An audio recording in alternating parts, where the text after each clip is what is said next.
Hello, students. Today we are going to start with Beehive, poem number 8 on killing a tree. So, the poet in this poem is explaining very vividly the process of destruction of nature. He is emphasizing the predicament we will eventually face if we continue in this manner. The idea presented is therefore deforestation leading to disaster and the need for afforestation. In the light of growing worldwide concern, it is a significant issue and we need to take care of our environment if we want to live happily on this earth. Now, something about the poet.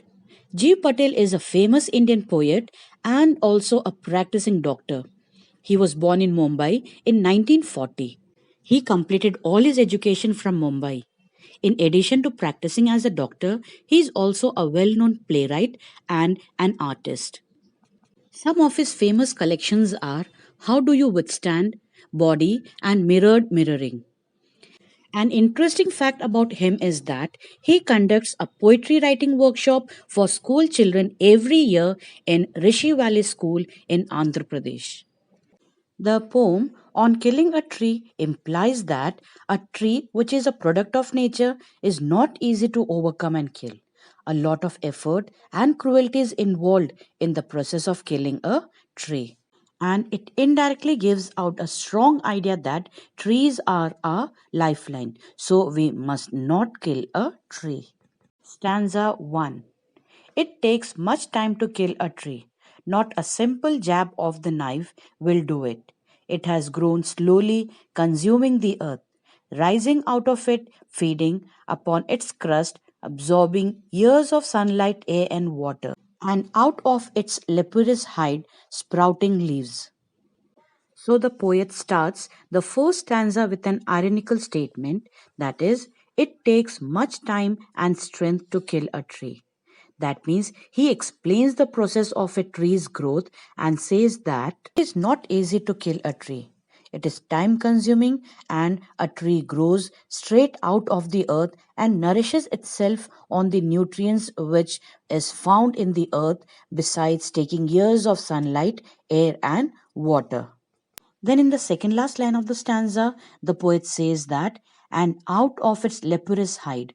So, here the poet is personifying the bark of the tree by calling it leprous hide.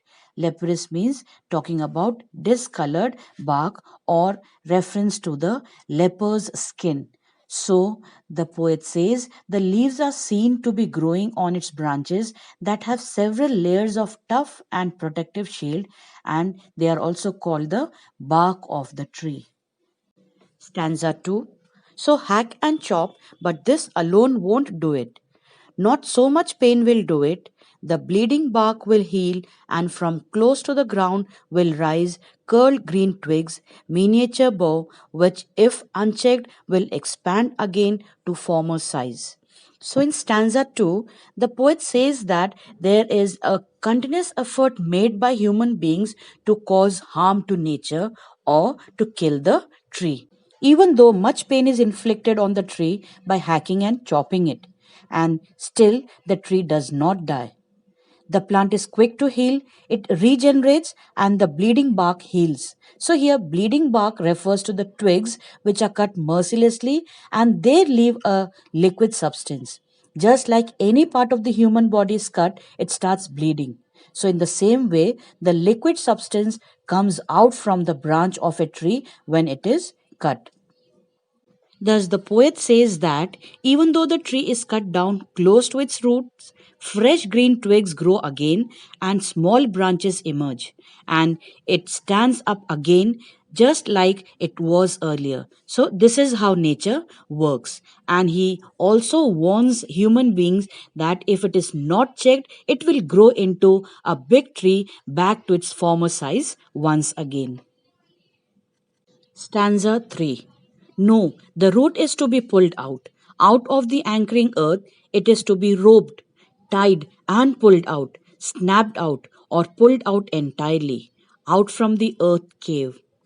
And the strength of the tree exposed, the source white and wet, the most sensitive hidden for years inside the earth. So, here in stanza 2 and 3, the poet has used a lot of powerful images of violence. Words like hack, chop, pull, tie, snap, scorch, choke, all these words used to specify the efforts made by man to destroy a tree. So the poet starts the stanza with no, and he says that no, do not let it grow. It has to be uprooted from the earth that is holding it together.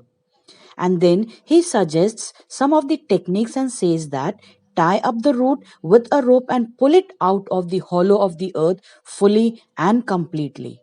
So the root of the tree, which is the source of its strength, has to be laid in open and exposed to be destroyed.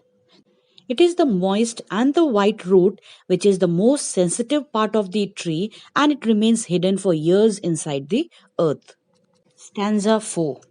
Then the matter of scorching and choking in sun and air, browning, hardening, twisting, withering, and then it is done. In this stanza, the poet says that now what remains to be done is to pull out the roots and expose it to dry up in the sun and choke it in the air.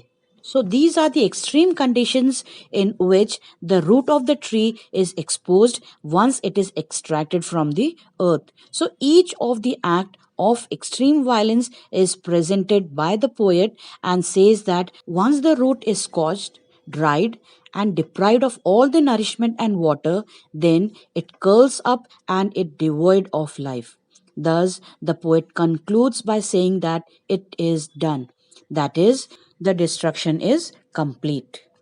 So, through this poem, the poet describes the procedure of how to kill a tree. So, it is in a way a trick of reverse psychology where the poet uses to shock his readers. So the tone of the poem seems to be cold, objective, and devoid of emotions and sentiments. But this is just to make the people realize that how man has caused damage to the environment. It is a wake up call to the people to think again. It's time to become conscious of the irreversible damage that we are unthinkingly doing to our Mother Earth. So, only a change in the attitude will ensure a beautiful and green planet.